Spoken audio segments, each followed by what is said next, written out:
a ser un poco distinta. O sea, ustedes saben que mis clases más o menos son la siguiente estructura. Presento un poco el contexto, presento la pregunta o el problema y empiezo a desarrollarlo y meto chistes malos en el medio. Eso es básicamente mi forma de trabajar. Con Nietzsche cambié un poco porque fui contando más chistes malos y contando más cuestiones biográficas porque es interesante la vida de Nietzsche, con tantos desengaños amorosos, ¿no? El famoso que murió 2 veces. Ahora voy a cambiar eso.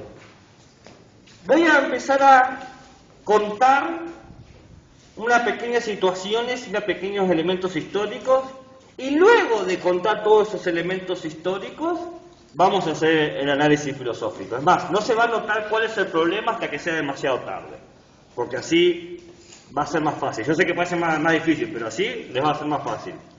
Dicho eso, hoy tenemos 40 minutos y después el viernes, mañana, yo me confundo el curso, bien. Mañana tenemos los 80 minutos. Entonces estos 40 minutos va a ser la parte histórica, toda la historia que voy a contar, bien, porque es larga, y mañana el desarrollo, bien, para que más o menos estemos todos en la misma página. ¿De quién voy a hablar? Voy a hablar... ¿Cómo estamos? ¿Todo bien? Bien, voy a hablar de Michel Foucault, nacido en 1926 y fallecido en 1984. Si yo digo Michel Foucault, si tuviesen que hacer una representación de género, ¿no? Bajo los estándares culturales heteropatriarcales en los que vivimos hoy en día. Hombre... Michel Foucault. ¿Hombre o mujer? Es mujer. Michel es un nombre masculino en francés. Así que, ¿por qué lo pregunto? Porque justamente se generan esas confusiones. Es como Lucy. En francés es muy común que hombres se llamen Lucy. Y uno dice, pero... Y bueno, estándares heteropatriarcales. Entonces, les dije que iba a empezar con un cuentito, una historia. No un cuento, me corrijo, una historia. Cuando quiero decir historia, quiero decir esto está basado en hechos reales. Como las películas, ¿no? Basado en hechos reales. Pero el epílogo, el preámbulo, ahí está, el epílogo del final. El preámbulo de esta historia es que el sueño de perfección en la Tierra es algo histórico. Hace muchos años, desde que existen las sociedades humanas, existe el deseo de conseguir la utopía. La utopía es el sueño de la perfección humana, ¿no? El sueño de que vivir en la sociedad perfecta. En términos literales, utopía significa no lugar. Utopos. Topos es lugar. Por ejemplo, existe la ciencia, la topología, que es el estudio del espacio. No lugar. ¿Por qué se dice que la utopía es un lugar? Y porque todavía no existe, es un sueño, es una meta, un proyecto, un horizonte. ¿Bien? Entonces, es el sueño de vivir en la sociedad perfecta. Lo cual se cree, todos los proyectos utópicos, por ejemplo, el socialismo es una utopía, ¿no? La propuesta de una utopía, qué sé yo, el capitalismo perfecto también es una utopía, toda esa sociedad, el anarquismo perfecto, toda esa idea de la perfección, de vivir todos en armonía, en conjunto, se llaman utopías, ¿no? Siempre han existido modelos utópicos. Es un leitmotiv que aparece constantemente, inclusive, por ejemplo, qué sé yo, en Guardianes de la Galaxia 2, cuando está una civilización de personas todas doradas, no sé si la han visto la película, ¿no? Muy vieja para ustedes, Guardianes de la Galaxia, ¿no? ¿Sí? ¿Muy vieja? Aparece toda una sociedad de personas perfectas, ¿no? Esa idea de perfección, de orden, siempre estaba. Esta idea de utopía supone o se confía demasiado en el humano, hay una confianza excesiva, es decir, el humano tiene todo lo necesario para vivir perfecto, lo único que hay es ponerse de acuerdo, o supone una sospecha excesiva. ¿Bien? ¿Por qué una sospecha excesiva? Porque dice, el humano no puede vivir solo, necesito ponerle reglas y organizarlo. O sea, son dos maneras distintas de justificar la necesidad de utopía. Pero bueno, todos nosotros sabemos que la sociedad perfecta no existe. La sociedad perfecta es una fantasía. Es una fantasía. Pero esa fantasía es algo que todavía sucede. Todos los países del mundo tienen una constitución y creen que hacen lo mejor para sus ciudadanos, ¿no? Si vos lees la constitución de cualquier país, todas las constituciones dicen protegiendo a los individuos, dando la mejor vida, haciendo que se desarrollen, las máximas libertades, siempre, siempre. Agarren cualquier país, la constitución es un panfleto de decir somos los mejores, somos los geniales. Esa fantasía de ser siempre la mejor sociedad, de ofrecer siempre la mejor sociedad, termina que para ser los mejores tiene que haber unos peores. Es decir, si somos los mejores humanos o la mejor sociedad, quiere decir que existen los peores humanos, la peor sociedad. En este caso, siempre que hay una idea de perfección de la sociedad, hay gente que queda fuera. Siempre hay humanos que quedan expulsados del proyecto. Esa gente que está expulsada porque no son parte de lo ideal, de lo perfecto, y bueno, son maltratados, explotados, manipulados, dominados. ¿Entienden lo que estoy diciendo? ¿Se entiende la idea? Vos si querés formar una sociedad perfecta, vas a tener a los perfectos. Si tenés solamente a los perfectos, vas a sacar afuera los imperfectos. Si sacamos afuera los imperfectos, de alguna manera estamos maltratando a esa gente que estamos expulsando, ¿no? Básicamente cómo funcionan los grupos sociales. El grupo funciona así. Si agregamos una persona más, el grupo se rompe. O si agregamos este tipo de persona, el grupo se rompe. Por lo tanto, vamos a excluir, diferenciarnos, hasta burlarnos o agredir a la gente que quiera meterse en este grupo. Dice, mejor, peor. Mejores humanos, mejor sociedad. Peores humanos, peor sociedad. ¿Se entiende esta idea? Quiero saber si la idea se entiende. ¿Sí? O mucho, muy compleja. ¿Acá se entiende? ¿Allá? Bien. Entonces, entendiendo esta idea, empiezo a contar mi historia. Piensen en lo siguiente. Digamos que estamos en una excursión. Salimos, qué sé yo, al patio. Y observamos en nuestra excursión a una persona riendo a gritos mientras sacude su cuerpo. ¿No? Algo así. ¿No? Imagínense que se encuentra esa persona. Entonces, nos da un poquito de cosa, porque no sabemos qué onda, y le digo, bueno, vamos para este lado, muchachos, vamos para este lado, porque no sabemos qué nos podemos encontrar. Eso es mi responsabilidad. Si salimos a una excursión y yo soy el adulto responsable, mal que después a ustedes. Entonces digo, bueno, vamos para otro lado. Y nos encontramos en otro lado que vamos para esquivar a esa persona, otra que empieza a rascarse la cabeza y sacándose cachos de pelo, diciendo que tiene un chip en su cabeza que le implantó el FBI que le quiere controlar sus pensamientos. Entonces está arrancando pelos y piel y sangre y es todo un asqueo y oh, por Dios, nos metimos en un mal barrio. ¿Bien? Entonces le digo, bueno, vamos para el otro lado, porque para ese lado está esa persona riéndose y sacudiéndose, para este lado está esta persona que se está arrancando cacho. Entonces nos encontramos una tercera persona, una persona que está parada, tranquila, sin moverse y al mismo tiempo incapaz de ser movida. Así. ¿Bien? No se inmuta por nada. Entonces, aprovechando que es una excursión, digo, bueno, vamos a hacer un pequeño experimento. Hemos visto estas 3 personas que el azar nos ha traído y tengo 4 preguntas.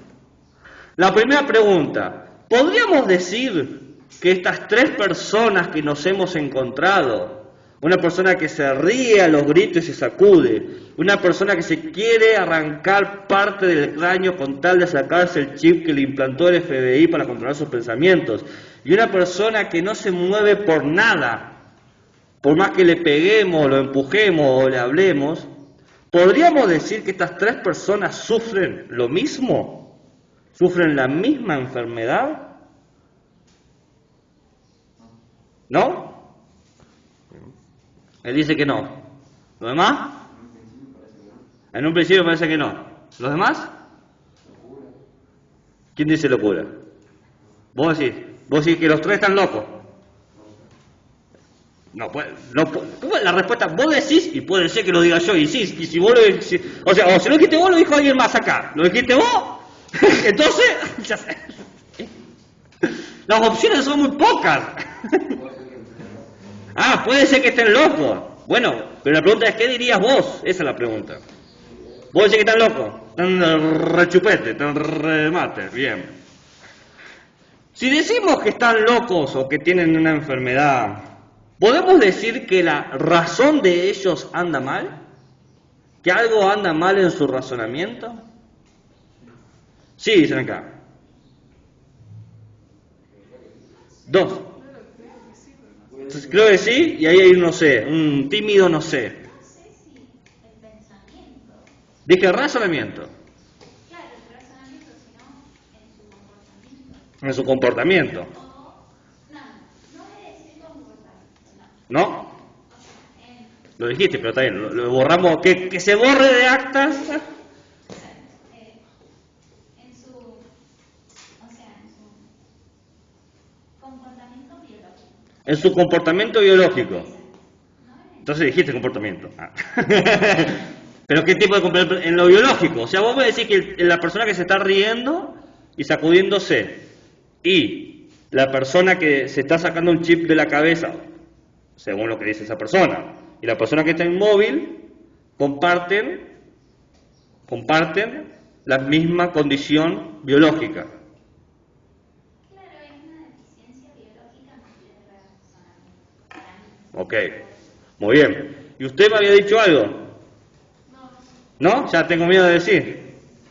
¿Y podríamos atender a estas personas de la misma manera? O sea, tener un mismo tratamiento para las 3 personas. No es el mismo problema. ¿Eh? No es el mismo problema. No es el mismo problema. Ella dice que sí, que es biológico, el origen es el mismo. Pero bueno, está de acuerdo. Puede ser un origen de, o sea, diferentes traumas que han llevado a esa, entre comillas, enfermedad. ¿Y podría decirse si estas personas son normales? ¿Podríamos decir que estas personas son normales? ¿Qué es? A ver, bueno, dale, métete. Si te quieres meter ahí. Y bueno, Fíjate que a nadie le pregunté qué es lo normal, pero si vos te querés meter ahí, bienvenido, te escucho. ¿Qué es lo normal? Bienvenido sea. nosotros estamos poniendo como normal a una utopía del ser humano, a una perfección del ser humano, no es normal. Es distinto. Es distinto normal de lo que consideramos perfecto como normal. Ok, entiendo que la idea de normal tiene que ver con una utopía. Pero fuera, eliminar la utopía de tu proyecto de visión. ¿Dirías que son normales a tus criterios? ¿A tu criterio? No, ok, bien. ¿Ustedes dirían que son normales estas 3 personas?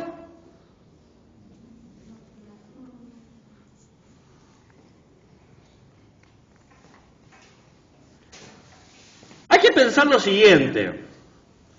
Si de verdad el FBI le instaló un chip en la cabeza a esta persona, bueno, tendría motivo para querer sacárselo, ¿no?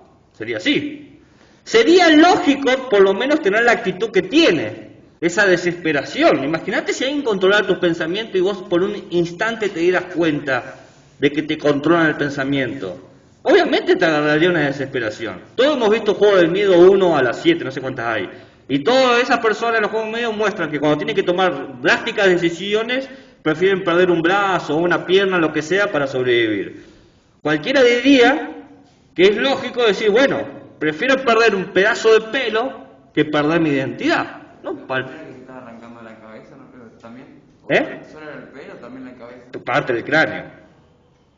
¿Qué tan lógico es eso? Yo renunciaría cómodamente a un pedazo de mi cráneo si eso garantiza mantener mi identidad y mi movilidad e independencia. Total, me pongo uno de titanio, lo que sea. Eso lo vuelve a ser humano. Hay bastantes partes que se pueden cambiar. Eso sería yo. Si vos decís, no, mi cráneo es demasiado precioso para tenerlo acá, vos podés tomar esa decisión, eres totalmente libre. Mirá, te tenemos que cortar la pierna si no te morís. No, esta pierna es mi pierna favorita. No voy a renunciar a esta pierna. Así le pasó a Bob Marley y murió, ¿no? ¿Saben que murió por un cáncer en el dedo gordo? Y dijo, no me voy a operar. Este es mi dedo favorito. También podríamos decir que la persona que se ríe así de todo, parece que tiene más un problema emocional. No parece que sea racional. Parece que está teniendo una crisis emotiva, ¿no? Todos hemos visto el Joker, que se reía en situaciones de estrés. Y la persona que no se mueve parece tener más un problema motriz. No sabemos si no entiende lo que está pasando. Quizás está catatónico, quizás está inmovilizado. Pero ¿por qué cuando vemos estas personas, o cuando pensamos en este tipo de personas, hacemos lo que vos decís? Si bien puedo decir qué es lo normal y decir, ¿qué es lo normal al fin y al cabo? La verdad es que si nos encontramos cara a cara con eso, y probablemente dé miedo. Es decir, yo no sé qué va a pasar. O sea, no es que voy a juzgar a la persona diciendo es un imbécil, sino simplemente temor.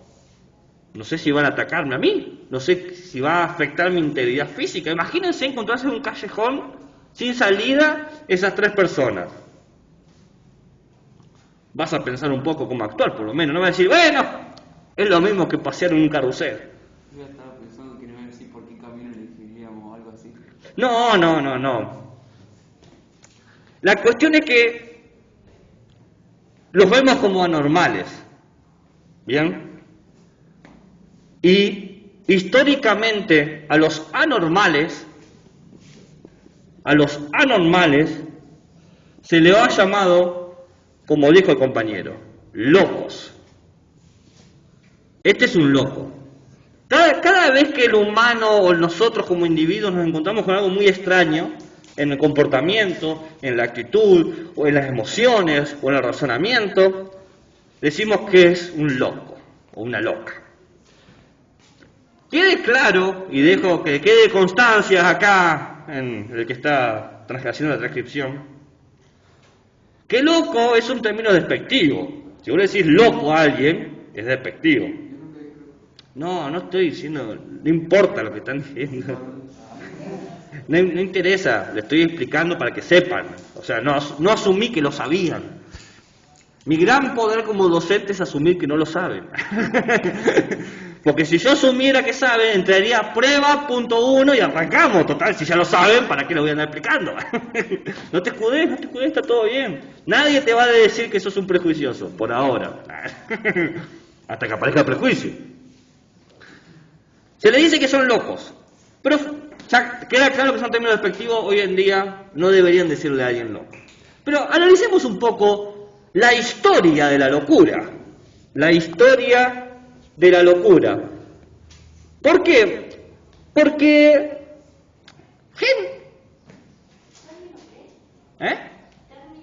Despectivo. Es una forma de insultar. Cuando despectivo es que te rebajo. Tu aspecto es de menor grado, despectivo, ¿bien? Por ejemplo, decirle a alguien, narigón, ¿no? Entonces vos decís, narigón puede ser una cualidad. Yo soy narigón, yo lo acepté, vivo con eso. Pero una cosa es que yo sea narigón y que lo acepte, y otra cosa es que me digan narigón con el sentido de herirme. ¿Bien? Porque una cosa es la descripción, tiene una nariz grande. Otra cosa es usar ese aspecto para agredir. ¿Se entiende? Y eso es despectivo. Narigón, petizo, gordo, flaco, lo que sea. Cualquier forma de describir aspectos físicos, psicológicos o conductuales de forma que sea agresiva es despectivo. ¿Bien? Eso, quizás no conocían la palabra, pero todos lo han vivido alguna vez o lo han hecho alguna vez. Entonces es parte de la manera en cómo nos tratamos, porque somos gente muy agresiva. Quizás no nos vamos a las piñas, pero psicológica y verbalmente somos agresivos. Entonces despectivo es a lo que estamos haciendo alusión. Pero fuera de esa idea despectiva hoy en día de estás re loco, ¿bien? Hay que decir que los locos o la gente tildada de loco existe desde que existe la humanidad. Desde que existe la sociedad existen personas con comportamiento distinto a lo socialmente esperable. Nosotros digamos, es socialmente esperable prestar atención y hablar. Sería socialmente inesperable que alguien se parara acá, sacara una bubucela, le pusiera confite a la bubucela, se pusiera en malla, nada más que en malla, o sea, una bermuda y ojotas, y empezar a gritar carnaval, carnaval, aguante el carnaval, te saca totalmente del lugar. Primero porque es una canción de Navidad, porque es, primero. Segundo, no estamos en carnaval. Tercero, no es el lugar para hacer eso. Claramente diríamos, esta persona tuvo un comportamiento extraño, ¿no? Y socialmente nosotros, la gente que ha tenido un comportamiento extraño, lo hemos llamado anormales o locos. Es un término muy popular. Cuando yo digo loco, ustedes más o menos saben lo que estoy diciendo. Eso es el poder de esa palabra. Saben que loco va en contra de cómo sería lo normal, lo esperable, cómo habría que actuar. Es normal que actúes de esta manera. Es anormal que te hagas amigos pateándoles en la entrepierna. Es muy raro, sí. Mi forma de hacer amistad es pegándole a la gente. ¡Pam! Sí. Hay algo que no estás entendiendo. Entonces, siempre han existido. La pregunta es, ¿en dónde están? Porque nosotros nos movemos por la calle y no nos cruzamos estos tres tipos de personas que le acabo de describir. Y si nos cruzamos es una a las 500. Más grande, una al millón. Nos movemos por las calles y no nos encontramos ese tipo de gente. Y la pregunta es, ¿dónde están? ¿Y dónde estaban?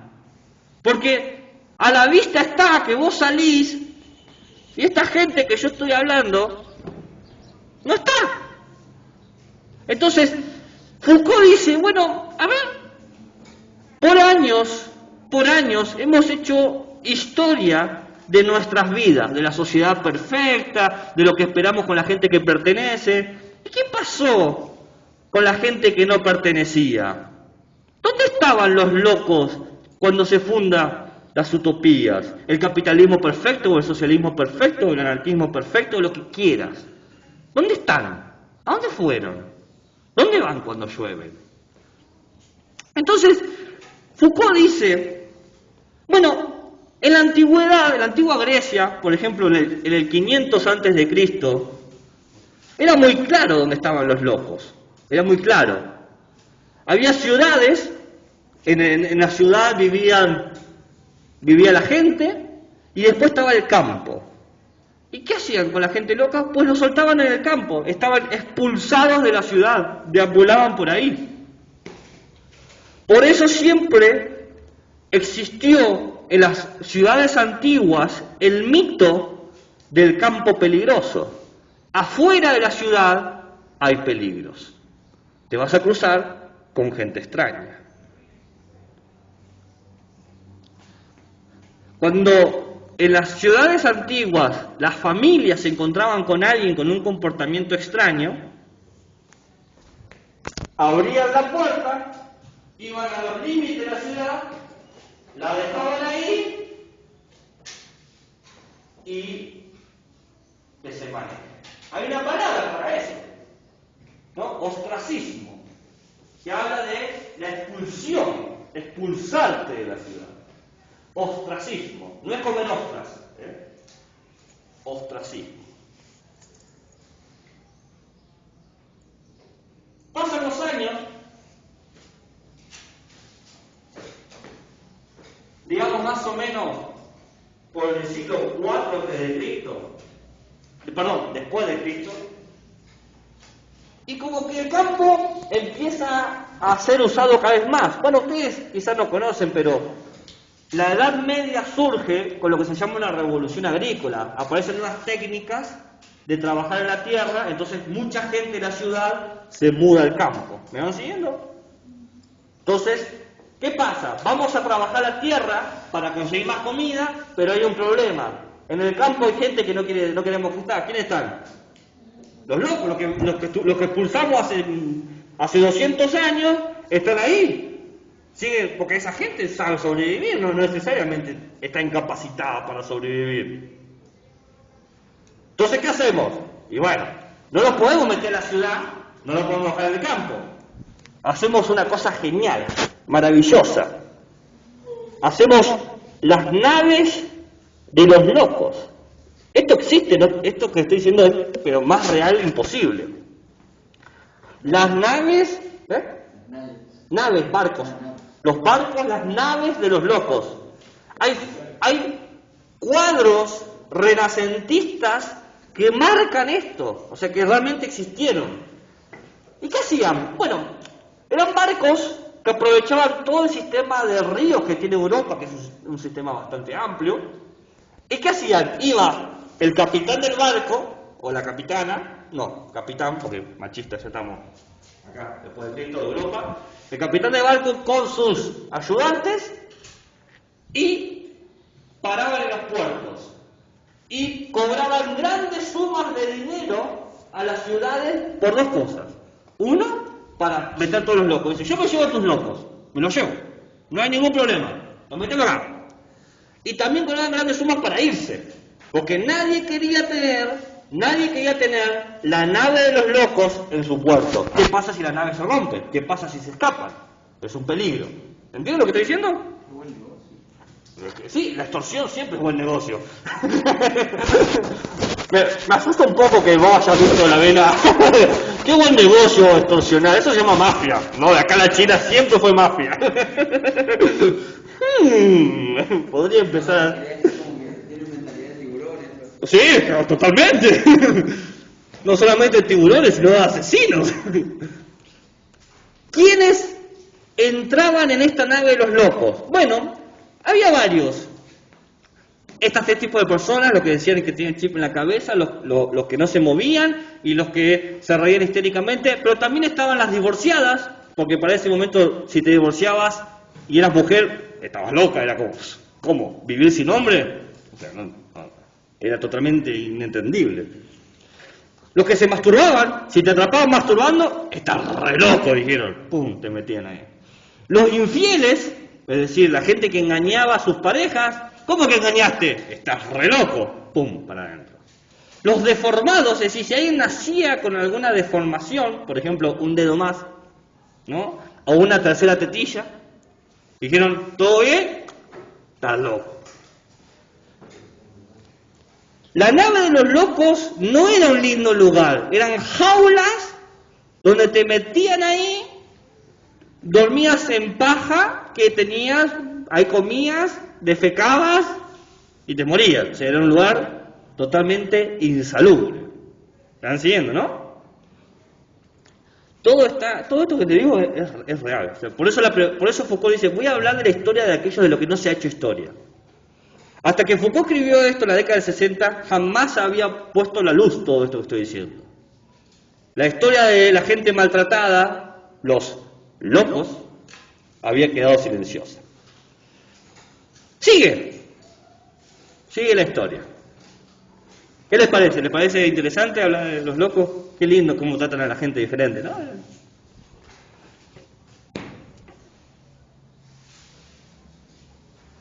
Entre el siglo Entre el siglo XIII y el siglo XVI, o sea, fíjense los saltos de tiempo que estoy haciendo. ¿Qué pasaba en el medio? Eso. ¿Qué pasó entre el siglo V a.C. y el siglo IV? El campo tenía locos. ¿Qué pasó en el siglo IV? Nave de los locos, ¿no? O sea, literalmente, no, esto está en actas. Que conste en actas, que está en actas. ¿Qué pasa en el siglo XIII? Bueno, ustedes saben, conocen las cruzadas, ¿no? La cruzada no es una persona que hablas y te caga trompada, no te lo crucé con ese porque está cruzado. Las cruzadas, ¿saben lo que es? ¿No saben lo que son las cruzadas? Pueden decir que no saben. La Guerra Santa, la guerra de Europa contra Asia para reconquistar Jerusalén. En la Edad Media se presentó una inmensa campaña que tuvo como 5 siglos, donde Europa dijo, ¿sabes qué voy a hacer? Yo que soy Europa cristiana, voy a recuperar la tierra donde nació Jesús. Y uno dijo, ¿estás seguro? Porque como que hace 500 años lo domina otra persona, una pavada, vamos y venimos. Y dio lugar a 9 cruzadas. En 500 años, un montonazo. Guerras, destrozos, todo por tener Jerusalén y todos esos territorios. ¿Bien? Aquí entre nos, ahora que nadie nos escucha. Mucha gente dice que no era por recuperar la tierra donde nació Dios, sino para tener la ruta de la seda de China y controlar y bajar los impuestos. Era una cuestión económica. Pero Europa decía que era para recuperar la tierra de Dios. ¿Me siguen? Yo no sé si conocen los efectos de la guerra. No solamente la muerte, sino que los ejércitos son grandes y ensucian mucho. Imagínense tener 1 millón de personas todos juntos. El olor a pedo, caca y pis es enorme. Y el olor a pedo, caca y pis empieza a traer enfermedades, bacterias. Porque vos tenés mucha gente defecando en el mismo lugar. Eso tarde o temprano es totalmente insalubre. ¿Bien? Siempre el problema de mover gente no solamente es moverla, sino que coma y mantener la higiene. Y todos sabemos, el que ha ido a campamento 3 días y no se ha bañado 3 días, imagínense cómo se sentirían estando 1 año, ¿no? Bien. ¿Qué generó eso? Generó una gran crecida de una enfermedad llamada lepra. Generó la enfermedad de la lepra. La lepra es parte de una bacteria que hace que básicamente se te caigan en pedazos. Se te pudren los pedazos y un día señalás así y va el dedo. Por eso dicen, ¿a dónde vamos? Siga el dedo del leproso y va el dedo ahí. Es verdad, se te cae la nariz, se te caen pedazos. Te rascas la oreja y de repente, no tiene cura. Tiene tratamiento, no tiene cura. ¿Bien? La lepra en ese momento se creía que era altamente contagiosa. No es tan contagiosa. ¿Pero por qué era altamente contagiosa? Y porque era 1 millón de personas, todas juntas, con caca alrededor, lugar idóneo para que la lepra diga ¡ajá! ¿Bien? Entonces, ¿qué se hizo? Se crearon edificios para encerrar a los leprosos en Europa. Mayormente los leprosos eran todos los que venían de las cruzadas. Se llamaban esos edificios leprosarios. Lindos edificios. ¿Qué se hacía en el leprosario? Bueno, muy fácil. Como la lepra se consideraba como un castigo de Dios por ser quien sos, lo que sea. Siempre, para encontrar motivo de castigarte, es siempre fácil, ¿no? No sé, te parabas mal, me miraste de reojo, no sé, lo que sea. Entonces, ¿cómo hacían? Dicen, bueno, vamos a purgar tu pecado, y purgando tu pecado, te vamos a curar. Obvio, o sea, no hay falla en esa lógica. ¿Y qué hacían? Los ataban, le cortaban una pierna, los metían en la cabeza bajo el agua unos minutos, los sacaban, lo que sea necesario para limpiar los pecados. Ningún sistema era malo. ¿Bien? Había para el siglo XVI 1.300 leprosarios llenos de gente en toda Europa. Es mucho. Es mucho. Y eso eran 1.300 edificios protegidos por las coronas de los distintos reinos que juntaban platita linda. Porque claro, vos querías meter a tu leproso ahí, porque si se queda en casa me contagio. Entonces voy a pagar lo que sea para evitarme morir. Me van siguiendo la lógica, ¿no? Pero ¿qué pasa? Las guerras terminan. Europa dice, Jerusalén, quédatela, ni me hace falta. Pierde Europa. Se terminan las cruzadas, dejan de haber grandes movimientos de ejército, dejan de haber grandes situaciones de mala higiene y la lepra empieza a desaparecer. Qué casualidad, ¿no? Para el siglo XVII, para el siglo XVII, de los 1300 leprosarios, solamente 100 estaban funcionando. Los demás estaban vacíos. Y es mal negocio. Imagínate que del día a la mañana, de todos los McDonald's del país, solamente el de San Juan está lleno. Es un mal negocio. Y dijeron, una de dos, o perdemos plata, o volvemos a llenar los leprosarios. Pero no hay leprosos. ¿Qué persona estaba dando vuelta ahí, deambulando, lista para entrar? ¿Saben quién eran? Los locos, los que estaban en los barcos, los locos. Había muchos barcos dando vuelta. Dijeron, ya está.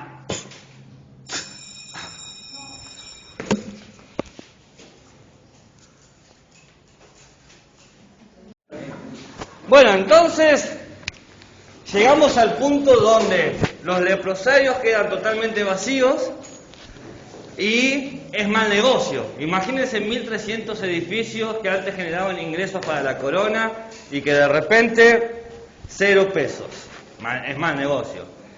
Entonces, ¿qué van a hacer? Dice, vamos a agarrar a todo ese grupo de gente que estaba en los barcos y los vamos a meter en los leprosarios.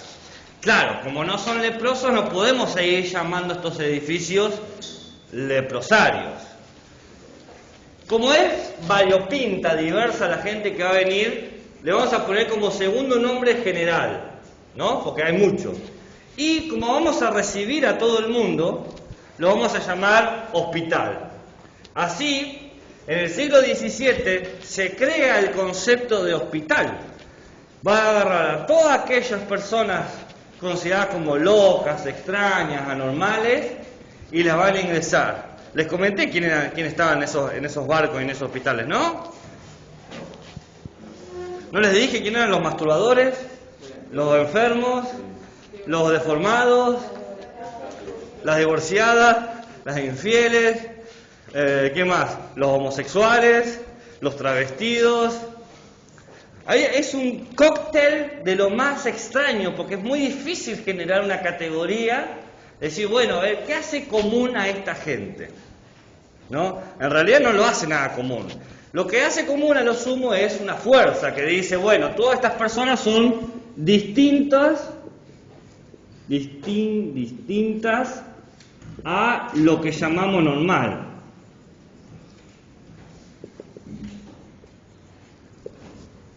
Según nuestra idea de sociedad normal, vos no te podés masturbar. Entonces, si te masturbás, sos una normal, estás loco, pin caja al hospital. Y estos hospitales nuevos operaban de la misma manera que los leprosarios. Es decir, vos no entrabas ahí para curarte. Que quede claro eso. Vos entrabas ahí para morir. O sea, vos entrabas y no salías más. ¿Entiendes lo que estoy diciendo? Pero no había problema. Porque cuando se inventa el hospital, se inventa una nueva forma de trabajar. Porque antes con los leprosarios yo les dije que ¿qué pasaba? Estaba el cura o el sacerdote que hacía curarte el alma a través de la tortura, ¿no? A través del dolor físico, expiabas tus pecados, destruyo tu cuerpo pero salvo tu alma. Así funcionaban los leprosarios, ¿no?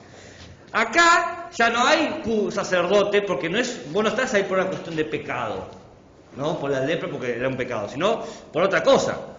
Entonces van a sacar la figura del sacerdote y van a colocar una nueva figura de poder, una nueva figura de autoridad, el médico general. El médico general. ¿Y el médico general qué hace? ¿Qué hace esta persona? Bueno, esta persona va a hacer algo muy curioso. Tiene un conjunto muy bizarro y extraño de personas y tiene muchas. ¿Por qué? Claro que tiene muchas, porque si se te muere una no importa, va a llegar otra. Entonces, tenés carta blanca para hacer lo que quieras, para experimentar con ellos. Porque la cuestión es esto, hay mucha gente de distintas dolencias. No es lo mismo un travestido que uno que se masturba que una divorciada. No es lo mismo, tienen actos distintos. Entonces, la pregunta que se hacen estos médicos es, ¿cómo puedo categorizarlos? ¿Cómo puedo interpretarlos? O sea, ¿cómo categorizarlos? ¿Por qué? Porque si lo categorizo, sé que tiene, y si sé que tiene, sé cómo normalizarlo, o arreglarlo, o curarlo, normalizarlo. Esa es la lógica. Entonces dice, vamos a empezar a investigar sobre estos cuerpos. Total, no son personas, no importa la mente que tengan, no nos interesa la dolencia, la afección. Entonces, ¿qué hacían? Bueno, me encuentro con esta persona, que, recuerda que yo le di 3 ejemplos, el que se reía sin parar, el que se quería sacar un chip en la cabeza y el que no se movía, ¿no? Yo le di esos 3 ejemplos. ¿Y qué pasa con estos 3 ejemplos? Bueno, ¿qué va a hacer el médico? Va a decir, bueno, este que se ríe sin parar y no deja de moverse, ya sé lo que vamos a hacer. Lo vamos a encerrar en un lugar con mucho hielo para que se congele. Está buenísimo. Si se congela no se mueve, si no se mueve está curado. Se te murió congelado. Bueno, no importa, trae otro y vamos a ver si con el otro funciona, porque quizás hay que regular la cantidad de frío. Se te murió. Bueno, no importa, trae otro, a ver. Quizás hay que ponerle frío en un lado. Che, se le engangrenó la pierna. Bueno, no importa, vamos a ponerle frío en la mano. Che, se le engangrenó la mano. Bueno, no importa, traemos otro. Che, ¿sabés que quizás el frío no está sirviendo? Ya sé lo que vamos a hacer. Lo vamos a atar, pero lo vamos a atar bien fuerte, cosa que no se mueva, porque sabemos que se está moviendo todo el tiempo. Che, se quebró los brazos tratando de sacarse. Bueno, no importa, vamos a atarlo de otra manera. Che, se desnucó. Bueno, no importa. Y así, con miles y miles de personas con supuestas mismas dolencias o parecidas, se empiezan a hacer distintos experimentos. Algunos más crueles y otros menos crueles. Pero todos crueles al fin y al cabo. ¿Bien? ¿Me van siguiendo? Entonces, ¿qué empiezan a hacer? Bueno, se empiezan a dar cuenta... Ah, no tengo borrador. ¿Alguien tiene un pañuelito de papel o algo así? ¿Un borrador? ¿No? ¿De papel? ¿Me da uno? ¿Me regalas uno? No, el único día que no traigo borrador, porque siempre hay borrador, no hay borrador. La ciela, loco.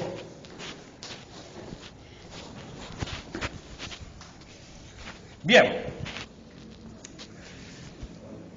Empiezan a ponerles categorías, empiezan a determinarlos. Por ejemplo, al que se ríe sin parar, bien, le dicen sufre euforia.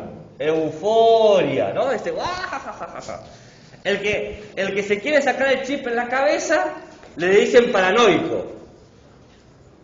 El que no se mueve, bien, ¿y qué le hacemos al que no se mueve? Al que tiene el chip en la cabeza, tratamos de convencerle que no tiene un chip. O le abrimos la cabeza y le mostramos, ¿ves que no tienes nada? No importa, lo que sea necesario. Vos te reís, pero hacían tal cual esa cosa, era literal, no es que estoy haciéndome gracioso. Realmente decían que, por ejemplo, con el catatónico le quemaban los pies. Le vamos a prender fuego a los pies y se va a tener que mover. Porque si vos te quemás, es así. Mirá, le fundimos los pies. Bueno, no importa, ¿qué se le va a hacer? ¿No? Tráete otro. Al que no se mueve se llama catatónico. Sobre esto, sobre la cosa del catatónico, hay una película que se llama Despertares, con Robert De Niro y ¿cómo se llama este? Robin Williams, altamente recomendable. Ojo que pueden terminar llorando. Pero habla justamente de un conjunto de gente que hace 20, 15 años está así. No se mueve, no hace nada. ¿Hola? Y un doctor, de una historia real, el doctor de un neurólogo que murió hace unos años, Oliver Sacks, descubrió una droga que se los dio, se los puso y de repente volvieron en sí. Es maravillosa la historia. Porque te demuestra que esas personas tenían conciencia. Pero por más que todo, ¿qué? Euforia, paranoico y catatónico. Entonces, se crea eso. Foucault se da cuenta que durante años nosotros hemos podido movernos con la sociedad con cierta normalidad, porque a los anormales o a la gente que nos parecía extraña, la metíamos en lugares, el campo, la nave, los hospitales generales, y que solamente les permitíamos entrar si cumplían ciertos requisitos. Pero lo importante de esto no es solamente que Foucault se da cuenta que siempre desplazamos a la gente, porque eso hasta cae de Maduro, ¿no? Es como que obvio, siempre la gente desplaza a otra gente, somos así. Quizás no deberíamos ser así, pero es lo que somos. Hay fronteras en todos los países.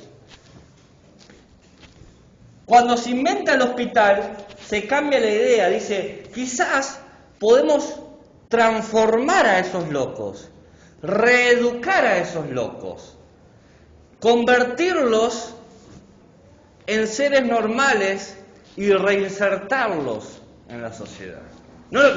En esta época no lo lograron, pero se plantó la idea. Esta idea se mantuvo, porque en el siglo XVII y XVIII se crean tres instituciones importantes. ¿Puedo borrar? ¿Me van siguiendo, no? ¿O voy muy rápido? Les dije que se inventaron los hospitales. Foucault no solamente hace historia de la locura, hace también historia de la vigilancia y hace la historia de la cárcel, de cómo aparece el concepto de cárcel.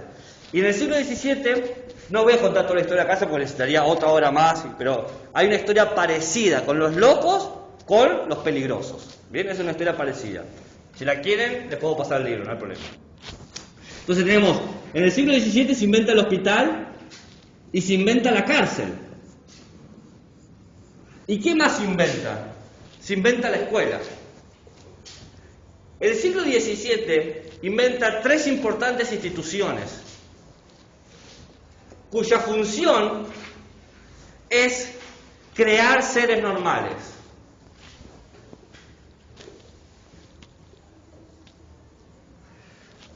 Déjenme que les hable un poco, porque no es casualidad que la escuela y la cárcel se inventen más o menos en los mismos años. Ya sé que me van a decir, profe, que antes la gente no estudiaba. Sí, había forma de estudiar. Pero el concepto de escuela que hoy conocemos se inventa en el siglo XVII. Eso quiero decir. Hubo escuelas antes, por ejemplo, en el siglo X existía lo que se llamaba la escolástica, que era un tipo de escuela, pero muy distinta a la que conocemos hoy en día. No lo voy a explicar porque eso es para una clase de pedagogía o lo que sea. Pero la escuela como la conocen, o sea, esta escuela que ustedes están viendo, este modelo de escuela, se inventa en el siglo XVII. ¿Queda claro lo que estoy diciendo? O sea, siempre se educó a la gente, a veces con tutores particulares, a veces en grupo, a veces caminando, a veces sentados, etc. Pero este modelo de escuela, donde ustedes entran en un horario, mantienen este régimen de entrada y salida, con esta forma de trabajo, estas distribuciones, esta localidad de las aulas, esta idea del banco, esta forma de las ventanas, esta lógica de escuela, esta idea de las notas, esta idea de la distribución de materias, esta escuela, la escuela que nosotros conocemos, se inventa en el siglo XVII. ¿Bien? Entonces, ¿qué pasa? ¿Qué tienen en común la cárcel y la escuela? Porque eso es lo que quiero hablar. Bueno, la cárcel y la escuela comparten algo. Primero, se controla el espacio. Buen día. Buen día. ¿Todo bien? ¿Cómo es eso? ¿Cómo va?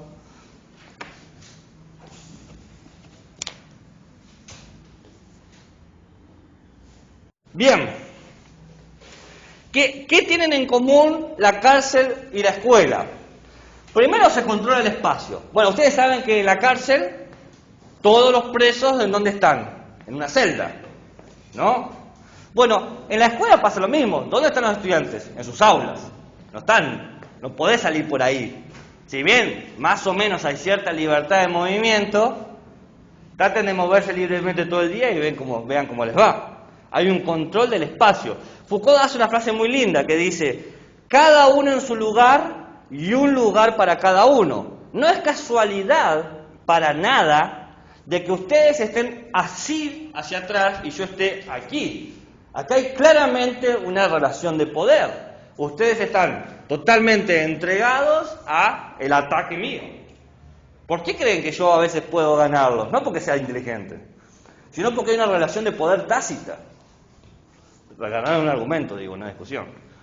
En realidad no soy inteligente, uso técnicas de poder. Fíjense los privilegios que yo tengo. Mi lugar es mucho más grande que el de ustedes. Es enorme. ¿Ustedes creen que sus bancos son chiquitos solamente para que estén incómodos? No, es una forma de controlarlos. ¿Qué tanta libertad podés tener en un banco donde ni siquiera te entran los codos? Es así. El control del espacio es el control de la conducta. No te podés mover tanto, no te podés ir tanto. ¿Entienden lo que estoy diciendo? Entonces, se controla el espacio.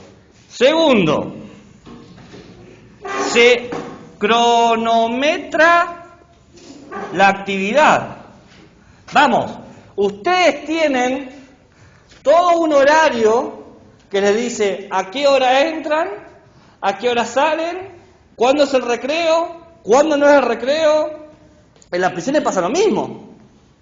Tanto la prisión como la escuela tienen los tiempos bien claros. ¡Ring! Entrar, ¡ring! Salir.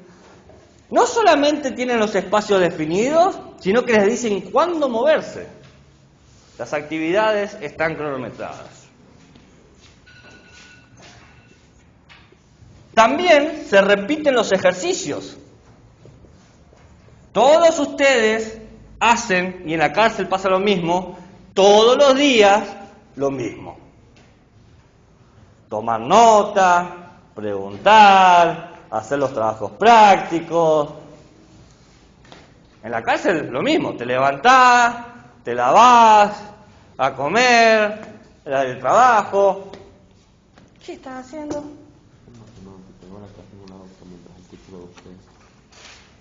Es la forma de decir, profe, no me molesten, no me interesa lo que está haciendo. Bueno, está bien, puedo vivir con eso. ¿Te desaprobaron la prueba de matemática? ¿Qué? Ok. Hay una jerarquía de autoridades.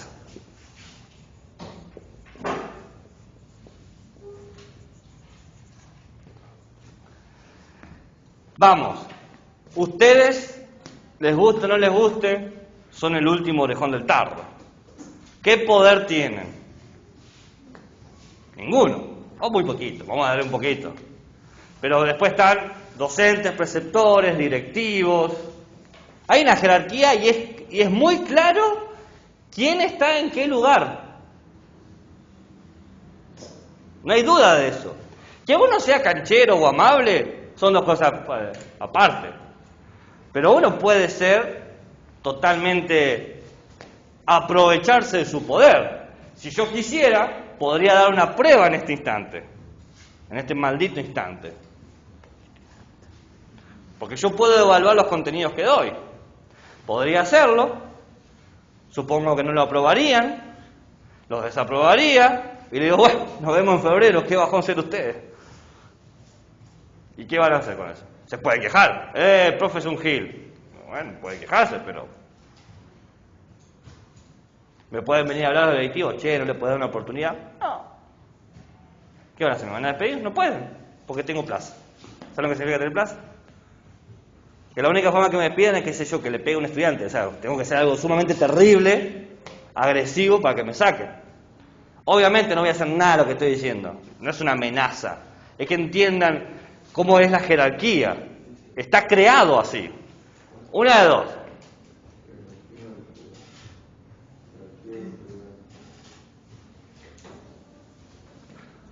Cinco. Se normalizan los juicios.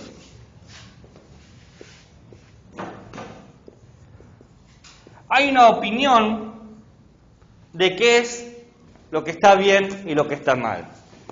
¿Cuántas veces nosotros en la cárcel o en la escuela nos dan una idea de lo que es correcto? A mí me ha pasado acá que lo han hecho. Llegan tarde, golpean la puerta antes de entrar. Hay un juicio normalizado. Yo siempre los miro diciendo, pasá. Pero está eso. Siempre que llegan, permiso, hay un juicio normalizado, una forma de evaluar.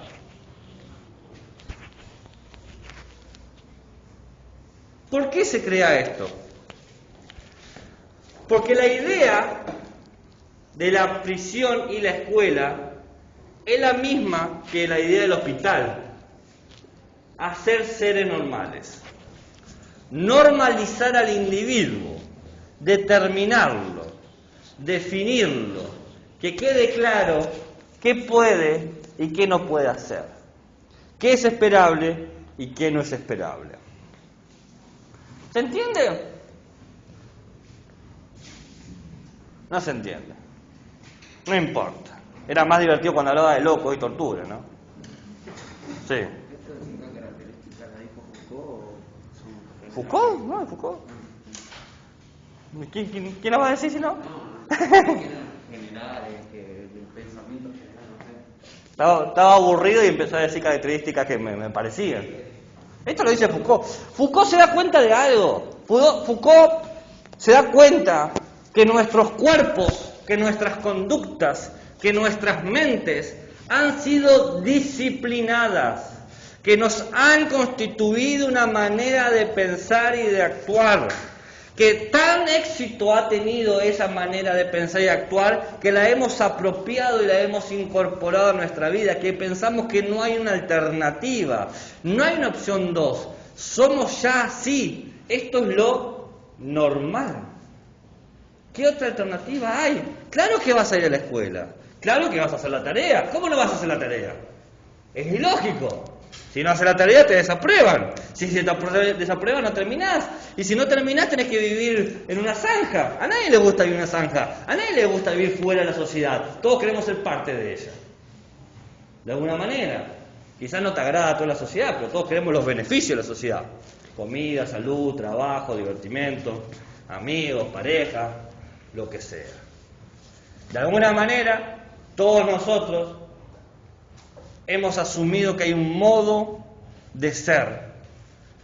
Pero el chiste es que esa manera, ese de alguna manera, ha venido en la escuela, ha venido en las instituciones. Nos dan una idea de lo que es la salud normal, lo que es la educación normal, lo que es el comportarse en términos normales. ¿Qué piensan de esto? ¿Están de acuerdo o no están de acuerdo? ¿Les parece una tontería? ¿Una pérdida de tiempo? ¿Sí te parece una pérdida de tiempo? Ah.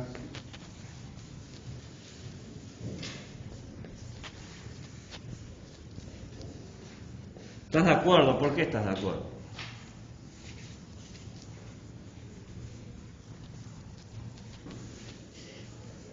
No sabes.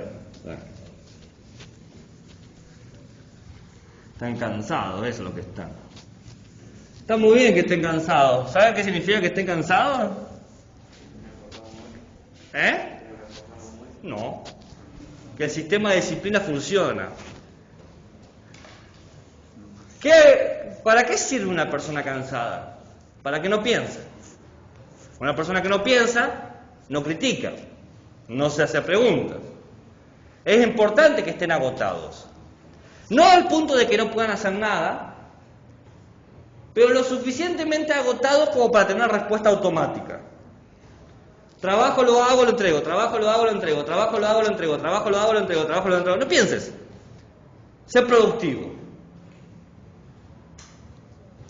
Eso es el normal. No te preocupes. Tenés que levantarte, trabajar y volver. Hoy te levantás, haces eso y lo haces.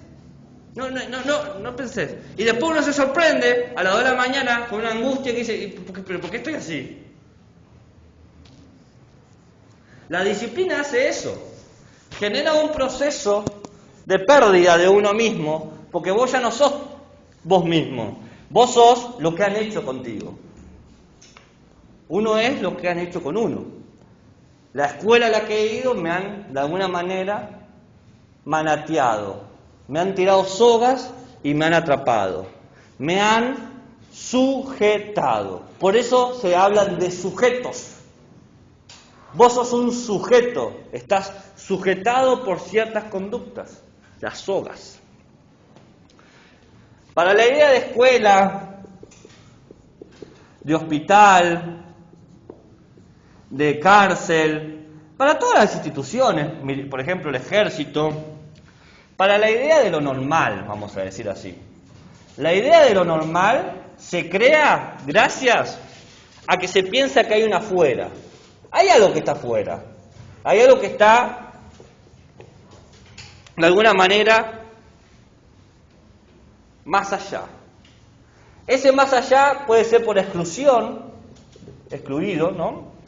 Puede ser por regulación o puede ser por limitación. Claro, la manera de crear el límite de la afuera, nosotros estamos acá adentro, ¿no? Pero acá hay una afuera. ¿Cómo se crean estos límites? Bueno, por exclusión, regulación y limitación. La exclusión te dice lo que está prohibido. Por ejemplo, la exclusión te dice, está la gente razonable y está la gente loca. Está la gente que es honesta y la gente que es mentirosa. Entonces te empiezan a generar una serie de categorías. Razón, honesto, bueno, y después está irracional, falso, malo. Es más, podemos poner acá saludable, enfermo. Se crea así, se empiezan a crear exclusiones, separaciones. Y claramente esto es lo normal y esto es lo anormal. Lo normal es que seas una persona razonable, honesta, buena y saludable. ¿Han tratado de hacer esas 4 cosas al mismo tiempo? Ni siquiera lo intento, pues. Esta cuestión de poner de un lado y del otro genera la ilusión de que nosotros podemos elegir esto. Por ejemplo, lo emotivo queda fuera, no puedes tener emociones, ¿no? Porque si tenés emociones no sos un ser racional. Y nosotros queremos seres racionales, no seres emocionales. ¿Se dan cuenta cómo opera? Es más, Foucault agrega una pequeña nota al pie ahí. Si nosotros incorporamos que un conjunto de individuos naturalmente son más emocionales que otros, naturalmente este conjunto de individuos va a ser expulsados. ¿Saben a dónde voy? ¿Alguien se da cuenta? ¿Vos te diste cuenta? Parece que sí. No estoy segura. A ver, ¿querés apostar? Pensé que iba a decir algo como manicomio o algo así. Bueno, no manicón, iba a hablar de las mujeres, porque Foucault habla de las mujeres y dice, históricamente se han dicho que las mujeres son más emocionales, se ha dicho, porque es ficticio, no hay prueba empírica de eso, pero se ha dicho que son más emocionales. Como son más emocionales, son más anormales y por lo tanto están debajo del escalafón. Si un hombre, en el estereotipo, tiene conductas femeninas, la idea de maricón que vos decís vos, ¿no? Claramente está por debajo, es un anormal, los maricones serían anormales en este punto. Yo les dije que Foucault era homosexual, ¿no? Foucault era homosexual. Y él se intentó suicidar una vez, de la depresión, porque convengamos que hoy, si bien es difícil ser homosexual, en la década del 60 era mucho más difícil. O sea, no era para nada, porque la homosexualidad era declarada una enfermedad mental por la Organización Mundial de la Salud. ¿Bien? Entonces, ¿qué pasó cuando se dieron cuenta que era homosexual? ¿Qué creen que le dijeron a Foucault? Le dijeron, ¿estás enfermo? Al hospital, te vamos a curar. Foucault, que era filósofo y psiquiatra, lo envían a un psiquiátrico para que se cure. Y ahí entró una depresión terrible, porque imagínense, que vos creas que tu identidad es una enfermedad. Es decir, la persona que vos crees ser es una enfermedad. Todo tuyo es desechable. Ahí es Foucault donde se le prende el bichito de decir, ¿y qué pasa con todos nosotros que somos los anormales? Porque yo no me siento normal. La regulación básicamente te dice qué es válido y qué es inválido. Por ejemplo, es válido aprobar, es inválido desaprobar. Es válido ser amable, es inválido ser... ¿Qué sería lo contrario de amable? Soberbio, no. Ególatra, no. Pedante. Ahí está, pedante. Me gusta la palabra pedante. Displicente. Agresivo. Quizás agresivo sea lo contrario de amable. ¿Qué? Ah. Hoy te levantaste pedante. Deben ser los porotos. Y los límites. Los límites es las conductas aceptables. ¿Cuáles son las conductas aceptables en una escuela? Las famosas normas de convivencia. Usted tiene que actuar así. ¿Cómo que no? ¿Cómo que hizo eso? ¿No sabe que tiene que hacer estas cosas? Y eso es una disciplina. Eso es un control sistemático sobre tu cuerpo. Para ser normal, se hace un recorte sobre la realidad y fíjense, estas dos flechas que puse acá, en el medio estaría el sujeto, totalmente atravesado, sujetado. Eso significa sujeto, sujetado. Mi identidad es subjetiva, decimos, ¿no? Todo es subjetivo, ¿no? ¿No escucharon esa frase una vez? Todo es subjetivo. Todo subjetivo, la gente cree que le está diciendo que todo es relativo, y en realidad significa todo lo contrario, significa que está todo atado, está todo agarrado así como quien agarra algo, con fuerza. Traten de sacar algo así atado. Es difícil. Todo subjetivo está todo altamente definido por categorías de lo normal, de lo aceptable, de lo válido, de lo verdadero. Foucault se da cuenta de algo, que el conocimiento que nosotros tenemos de la sociedad, que el conocimiento de la realidad, que la manera de entender a nuestro mundo hoy en día, es en realidad el producto de un adoctrinamiento sistemático mediante distintas instituciones a las que hemos participado. ¿Por qué creen que la educación dura tanto? ¿Cuánto dura la educación? ¿A qué edad entra a educarse? Sin contar jardín, a los 6. ¿Salen? A los 17. De la secundaria. ¿Cuántos años son? ¿A los 18? 18 años son, decís vos. 6. Vaya, sí, 18, 17. 12, 11. 11 años, 12 años. Vamos a ser amables. 10 años, una década.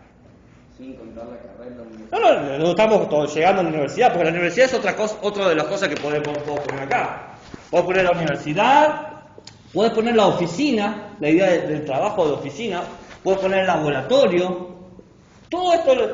Pero quedémonos con lo que tenemos, acá en la escuela, lo que ustedes han vivido, que les queda un año más. Es decir, hace 11 años, 10 años que le vienen dando pa. Esta es la conducta buena, esto es lo verdadero, esto es lo que hay que hacer, esta es la forma de comportarse, esta es la manera de pensar. No pienses de otra manera, no actúes de otra manera, no hay otra manera, porque si actúas de otra manera o pensás de otra manera, afuera, te quedás afuera, te expulsamos de la escuela. Quedás como los locos en el campo, quedás allá afuera, porque te amenazan constantemente, hay una afuera y nadie quiere estar afuera.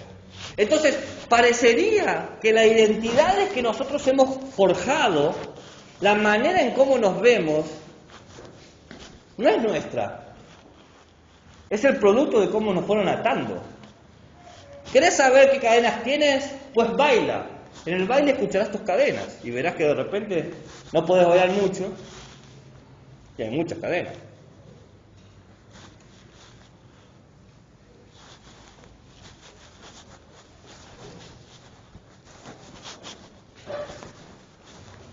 ¿Y cómo escapar de esto?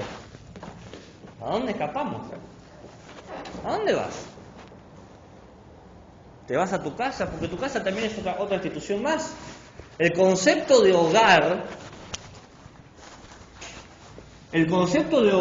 y hogar trabajador nace también en el siglo XVII con la Revolución Industrial. Los hogares tal y como los conocemos. ¿Ustedes creen que estas ventanas acá es para que ustedes tengan luz?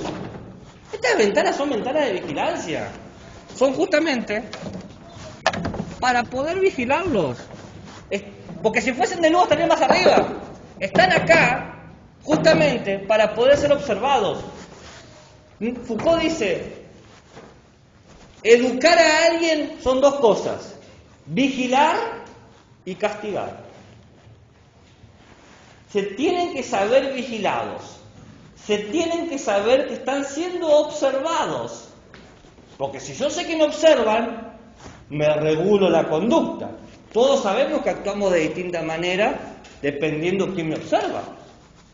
Si me ve mi madre, oh, querida madre, ¿quieres un mate cocido? Oh, hijo, sí, por supuesto. Y si estoy solo, no me importa nada. ¿Y qué pasa si inclusive en la vigilancia no me comporto como es esperable? Me castigan. El castigo no es necesariamente golpearte. El castigo puede ser, te quito esto, se acabó, me quedo con la Play. Hasta que no terminas de hacer las cosas, la Play, perdiste tus privilegios. Y nadie quiere perder sus privilegios, porque perder los privilegios es quedarse afuera. Por ejemplo, te dicen, mira, no vas a salir con tus amigos, hoy no puedes salir. ¡No! Vigilar y castigar. Quizás nos creemos libres, pero en realidad estamos eligiendo en el conjunto de opciones que nos dan. Te dicen, vos podés actuar de esta manera. A, B y C y D. Si actuás de otra forma, afuera. Foucault se da cuenta que nuestra sociedad se constituye por una serie de elecciones que nosotros no tomamos. Ya han elegido antes que nosotros. Se simula la libertad porque te dan opciones, pero esas opciones ya fueron catalogadas, filtradas, procesadas, construidas. Uno dice, yo puedo elegir el celular que yo quiera. Sí, pero si no tenés celular, la sociedad hoy en día te ve mal. Te dice, ¿cómo que no tenés celular? ¿Cómo que no estás conectado? Entonces no es libertad, porque tenés que tener el celular. Tenés que tener una red social. ¿Cómo que no tenés una red social? Ah, no, yo soy... Te van a mirar mal. Podés hacerlo, claramente podés hacerlo. Pero el tema es, ¿elegís el poder hacerlo? ¿Quién de todos ustedes no tiene al menos una red social? Bien. Las redes sociales son la mejor forma de vigilancia que existe, porque uno se expone y lo observa. Vos querés saber qué sociedad está bien disciplinada y fíjate si esa sociedad tiene muchas redes sociales. Porque mientras más redes tenés, más te exponés. Mientras más te exponés, más lugar a la vigilancia hay. Mientras más vigilancia hay, más idea de lo normal. Yo veo, porque yo estoy metido en el juego, no es que yo estoy separado y soy una mente superior y digo, ustedes están podridos y yo estoy libre. No es así. Yo también estoy en redes sociales. Y veo que aparece mucha gente que dicen son únicos y particulares. Te venden la imagen de eso. Pero están vendiendo una imagen en un lugar sumamente estereotipado. En un patrón. Dice, soy libre, pero tengo que explicar en 30 segundos porque si no el video se pasa. La conducta regulada por tiempos definidos. La cronometración y los espacios. Las jerarquías. Jerarquías. Lo que tiene más me gusta está más jerarquizado. Lo que tiene menos me gusta está menos jerarquizado. estamos entonces nosotros? ¿Dónde está nuestra verdadera libertad? ¿Acaso existe? ¿Me van siguiendo? ¿Entendieron? ¿Alguna duda? ¿Una pregunta? ¿Un interrogante? ¿Un insulto? ¿Un comentario? ¿Qué piensan de esto? No importa. Total, yo estoy cómodo. No necesito pensar. Me gusta esta vida que ya han preparado para mí. Ya me han dicho que tengo que estudiar, me han dicho que tengo que ir a la universidad, me han dicho que tengo que trabajar, tener una familia y morirme. Está bueno. No tengo que pensar. El plan ya está armadito. No tomo decisiones para mí. Ya las han tomado todas. Me han dado respuestas a preguntas que ni siquiera sabía que tenía. Es cómodo. ¿No? Es lindo vivir así. ¿O no? Bueno, no sé, les pregunto. ¿Les gusta el día? ¿Les gusta vivir así? ¿Y ya está todo preparado? Inclusive la ropa que tienen puesta ha sido diseñada. ¿O ustedes se autodiseñan la ropa? Inclusive los útiles, todo lo que dicen, esto me hace particular. En realidad te hace particular a vos y a 12 millones de personas más que le dijeron exactamente lo mismo. El recreo para salir. Vayan mis seres adoctrinados. Este es el momento para salir.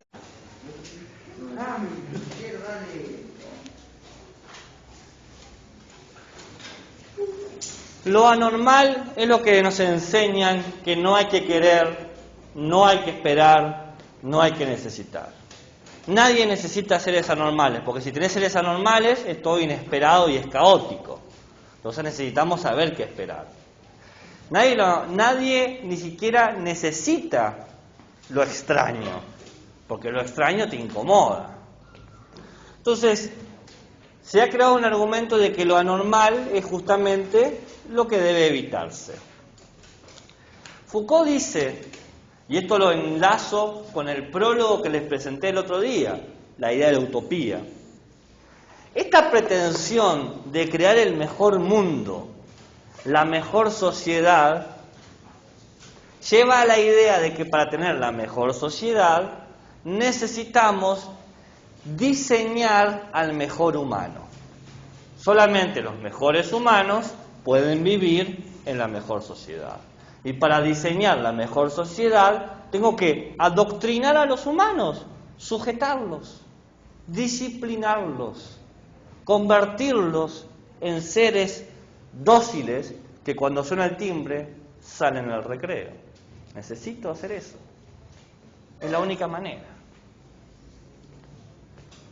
No hay lugar para la rebeldía, porque la rebeldía atenta contra el mejor mundo. ¿Ustedes acaso no quieren vivir en el mejor mundo posible? Entonces, acepten lo que le decimos sin crítica. ¿Entienden? ¿No le hace ruido la lógica? Este constante intento de crear el mejor mundo, traer el mejor humano, nos presenta que, bueno, los sujetos, estos de aquí, desean vivir en un mundo que sea para ellos. Todos queremos que el mundo sea para nosotros. No en el sentido de que sea solo para nosotros, sino que haya un lugar en el mundo para nosotros. ¿Entienden? Todos queremos nuestro lugar en el mundo, nuestro pequeño pedacito. Que el lugar del mundo quizás sea mi familia, mi pareja, el deporte, el K-pop, no sé, ¿qué? Sujeto igual verdad y más poder. El tema es que si copian, y mientras estoy explicando no van a entender la idea, y esas son ideas complejas. Mi consejo es que esperen que llegue a ese punto. Si querés copiarlo y podés prestar atención, hazlo sin ningún problema.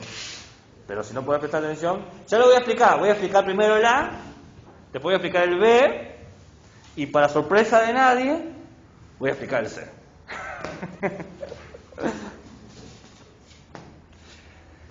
Pero para poder entender cómo funciona esto, hay que entender. Crear el mejor mundo posible empieza con el deseo de los sujetos.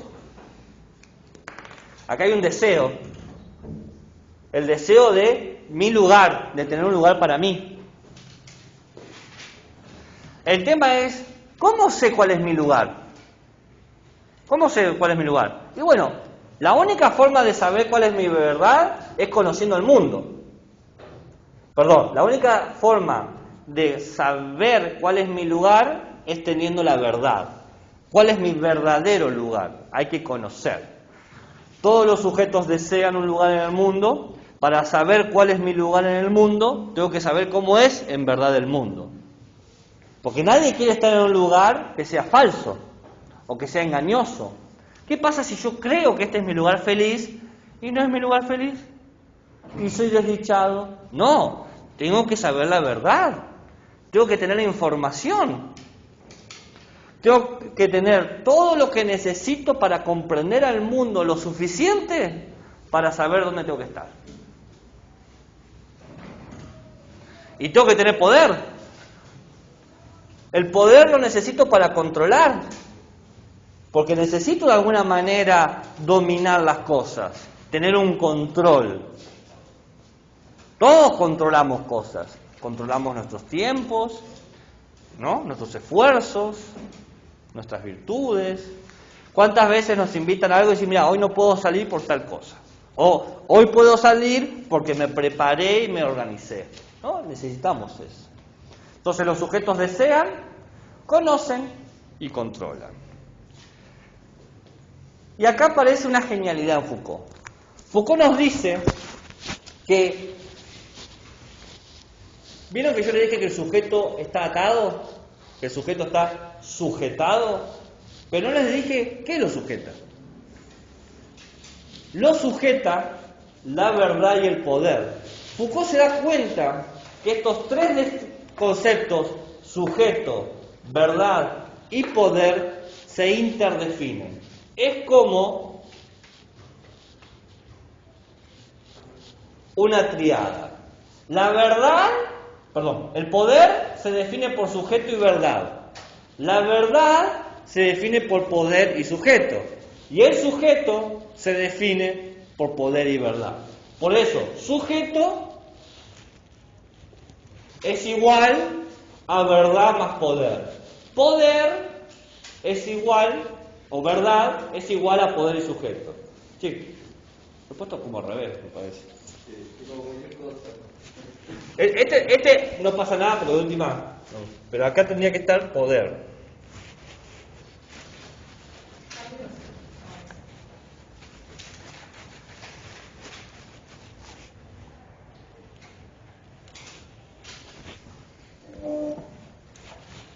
Sujeto, poder. Claro, esto es así. El poder es igual a la verdad más el sujeto. Y la verdad es igual al sujeto más el poder. Ahí está. Nadie me dijo que lo había puesto mal. Está muy bien porque le dije que no lo vea. Ahí está. El sujeto es igual a la verdad más poder. El poder es igual a la verdad más sujeto. Y la verdad es igual al sujeto y poder. Esta triada. ¿Qué define el poder? Pues el sujeto y la verdad. ¿Qué define la verdad? Pues el poder y el sujeto. ¿Y qué define el sujeto? El poder y la verdad. ¿Se entiende cómo funciona esto? Ahora voy a explicar cómo es, ¿no? Pero la estructura simple, hay una pequeña triada, entonces cada uno se define por los otros dos. Vamos a llamarlo así, hay una triangulación. Está triangulado.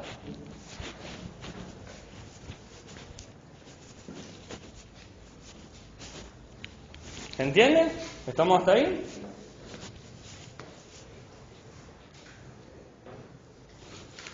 Qué pulso, La verdad que...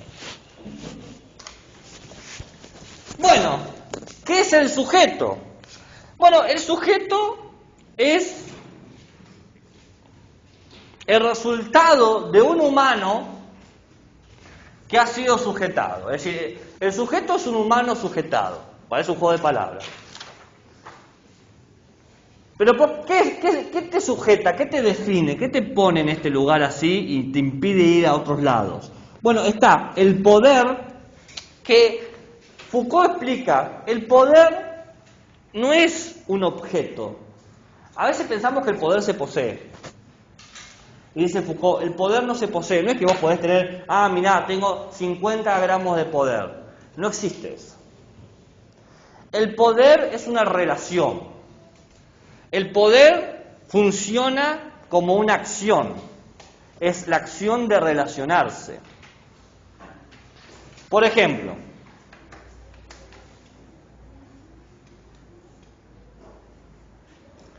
vos y yo. Yo soy docente, vos sos estudiante, ¿no? Hasta donde sabemos. Sos humana, estudiante. O quizá un cirujano que entró, no. Uno nunca sabe, quizás todo el tiempo. Acá hay una relación. Uno pensaría, el que tiene el poder, el máximo poder, soy yo. ¿Por qué? Porque soy el docente. Yo evalúo, yo juzgo, yo normalizo. Pero Foucault dice, el docente, si bien tiene poder, no tiene todo el poder, porque vos también tenés poder. ¿Qué poder tenés? Y podés rebelarte, o no hacer las cosas, o no prestarme atención, o ser totalmente indiferente. ¿Bien? O podés insultarme y escupirme.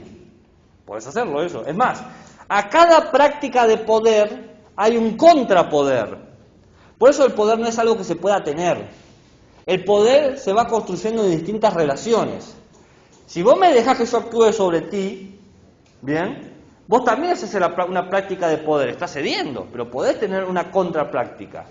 Todas las prácticas de poder tienen situaciones de contrapoder. El poder es relacional, es una acción que se encuentra institucionalizada. Una acción, ¿qué es una acción institucionalizada? Que son acciones que funcionan dentro de la institución.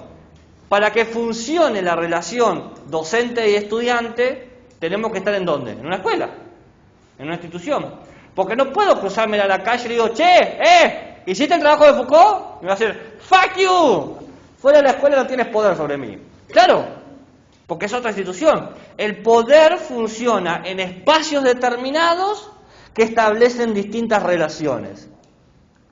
Yo no puedo ir a la casa de ustedes, golpear la puerta y decir, hola, ¿está González? Tiene que hacer la tarea de Foucault. Me van a sacar corriendo entre las patas, ¿no?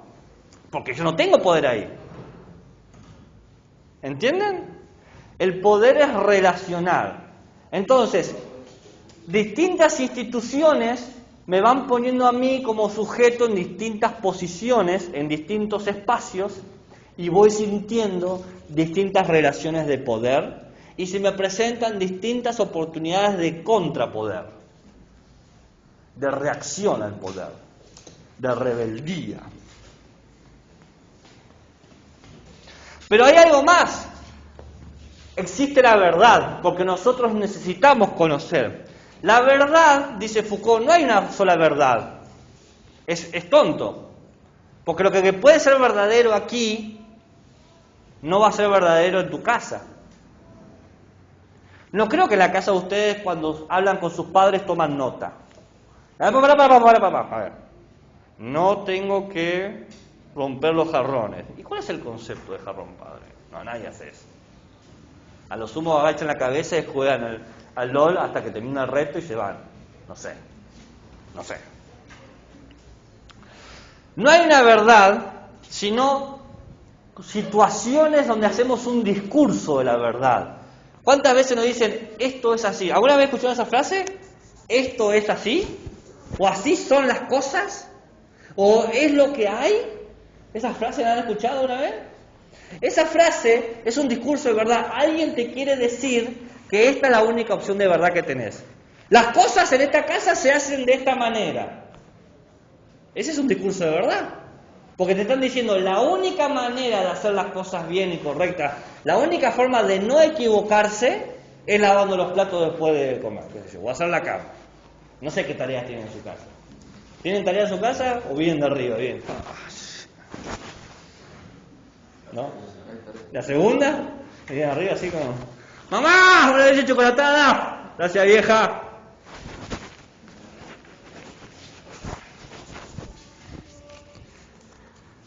Los discursos de verdad se dice algo de alguien.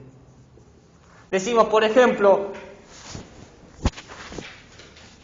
porque lo digo yo, porque soy tu padre, porque soy tu docente, porque lo decidí. ¿Por qué el profesor nos toma trabajos prácticos semanales? Y porque quiere, porque lo digo yo, porque lo puedo hacer.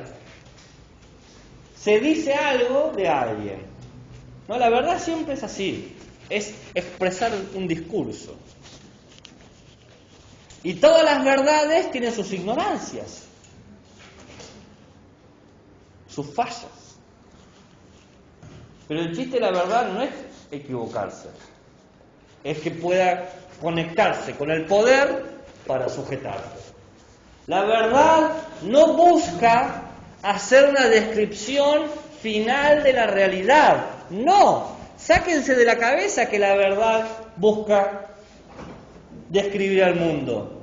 La verdad con el poder busca sujetarte, busca disciplinarte, busca adoctrinarte. En una palabra, busca que seas normal. Eso es lo que quiero. La verdad existe para que vos pienses que no hay otra opción. Por eso es tan poderosa y persuasiva. Por eso ustedes tienen problemas conmigo.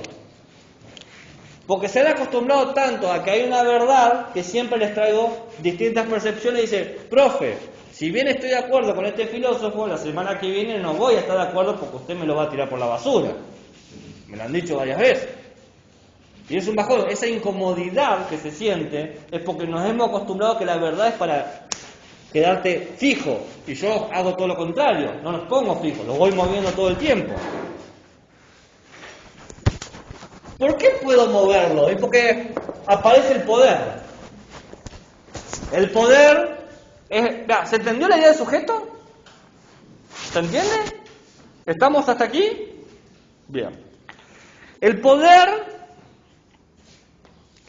proviene de un sujeto que puede definir qué es la verdad y qué no es la verdad. ¿Qué es el poder? El poder es que alguien te diga lo que es verdadero y lo que no es verdadero. Y acá vuelvo a mi figura. Yo como docente de filosofía tengo poder. Porque cuando le enseño a un filósofo le digo, esto es el filósofo, esta es la filosofía, esto es la verdad. Obvio que Kant tiene razón, por supuesto. Y después digo, obvio que Nietzsche tiene razón. Cae de maduro. Tienen prueba de matemática ahora. De biología. ¿De qué? ¿De qué? Probabilidad y estadística. Probabilidad estadística. ¿Qué pasa si se equivocan? Sí, pero ¿por qué se equivocarían? ¿Qué significaría equivocarse? Que no hicieron bien las ecuaciones. Porque hay un sujeto, el docente, que tiene el suficiente poder para decir que los métodos que tienen que utilizar y los resultados a los que tienen que llegar son las únicas opciones. ¿Alguno de ustedes se puso a testear si esos métodos son correctos? ¿Nadie se puso a preguntar de dónde surgió ese método que están enseñando? ¿Sí? ¿Y por qué ese y no otro? Vos haces así y Foucault dice, porque tan disciplinado. Aceptaste que era normal porque un sujeto con poder te dijo, esto es verdadero. El sujeto siempre se relaciona con otros, habíamos dicho, genera identidades. Y la identidad se expresa en acciones, estudiar, amar, cuidarse, respetarse, ¿no? Y la verdad que aparece en este discurso de lo que se dice, empezamos a decir, estudio para aprobar estadística. Fíjense la verdad que me están presentando. Estudio para aprobar estadística probabilidad. ¿Y por qué querés aprobar estadística probabilidad? Y porque quiero terminar el año. ¿Y por qué querés terminar el año? Y porque quiero pasar de año. ¿Y por qué querés pasar de año? Y porque tengo que el año que viene quiero empezar bien. ¿Y por qué el año que viene querés empezar bien? Fíjense, todas las respuestas que dan son parte de una grilla de respuestas ya dadas. ¿Ustedes creen que son los primeros que se preocupan por una prueba? los primeros que quieren aprobar? No. El sistema ya les ha dicho cuándo ponerse nerviosos, cuándo anticiparse, cuándo estar tristes. ¿Por qué? Porque hay un poder, hay un discurso que dice, vos tenés que decir esto. ¿Creen que sus frases son nuevas? Ustedes usan la misma frase cliché de Instagram y de Twitter. Entonces,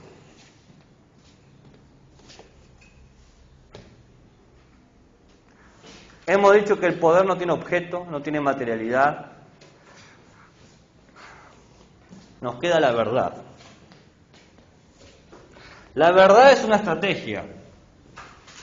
La verdad es una estrategia que se utiliza para sujetar a alguien. ¿Para qué usamos la verdad? Pero para definirlo, para controlarlo, para manipularlo, para dominarlo, para adoctrinarlo. En una palabra, para normalizarlo. Que ustedes sean normales. La verdad es el resultado del sujeto que empieza y tiene poder para decir quién está dentro y quién está afuera. ¿Quiénes son los que pertenecen? ¿Quiénes son los que pertenecen al grupo de aprobados? Y te dicen, van a aprobar si estudian. Fíjate cómo te van normalizando. Solamente los que tienen la conducta correcta de estudiar van a pertenecer al grupo de los normales, de los que han aprobado. Y los que no estudian son porque son vagos y hay que corregirlos. Los que no estudian son porque no prestan atención y hay que disciplinarlos. Qué maravilla, ¿no?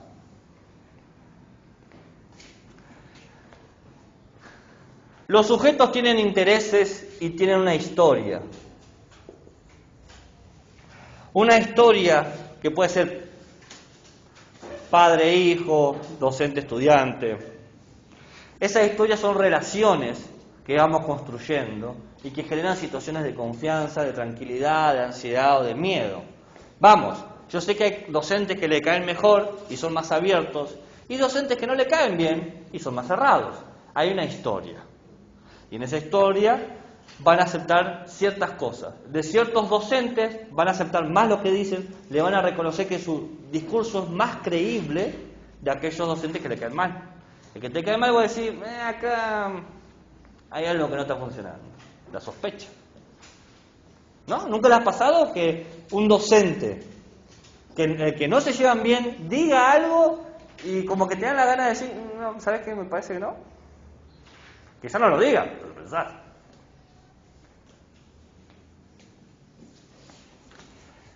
Y ahí aparecen las tensiones. Aparece la verdad del sujeto que te presenta, pero vos también sos un sujeto que tiene su verdad. Y vos me traes lo que yo te digo con lo que vos me decís a mí.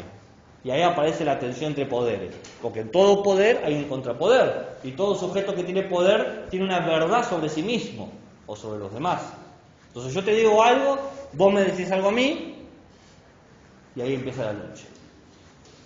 ¿Quién termina de tener razón? ¿El que tiene más verdad? ¿El que tiene más poder? ¿O el que logra sujetar al otro? ¿Qué creen ustedes? No. Di 3 opciones. Di 3 opciones y tu respuesta tiene sentido. La respuesta es o la opción A, el que tiene más verdad, o la respuesta B, el que tiene más poder, o la respuesta C, el que logra sujetar al otro.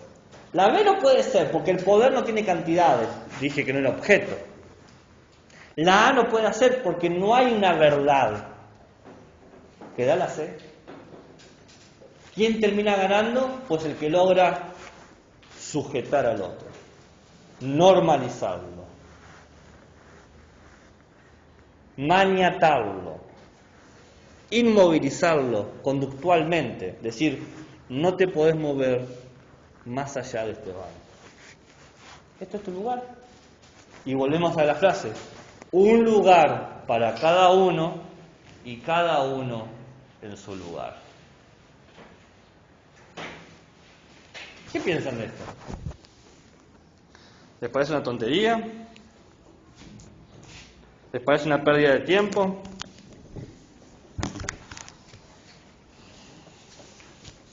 ¿Están de acuerdo? ¿No están de acuerdo?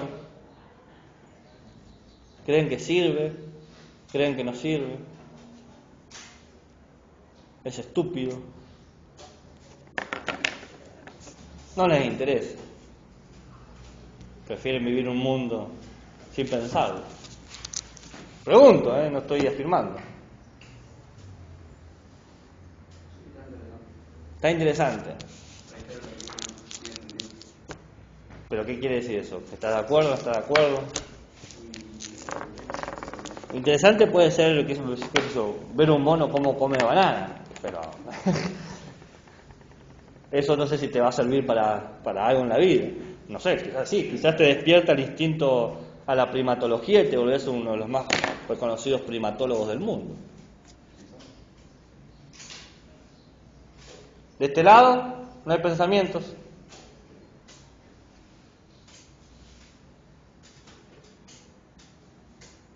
Hay tristeza nomás, angustia.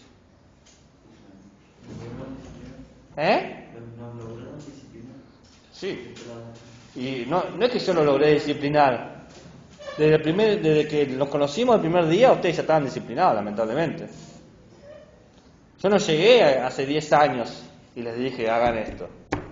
Yo llegué y ya estaban cocinados, sacados del horno y vendidos en la panadería. Debería haber filosofía en la primaria.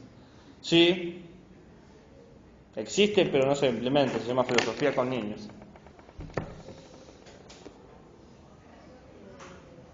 ¿Cuánto falta para el timbre? A eso sí me responden. Le dice como 20 preguntas, el timbre sí me la responden. Por lo menos demostré que escuchan. ¿Eh?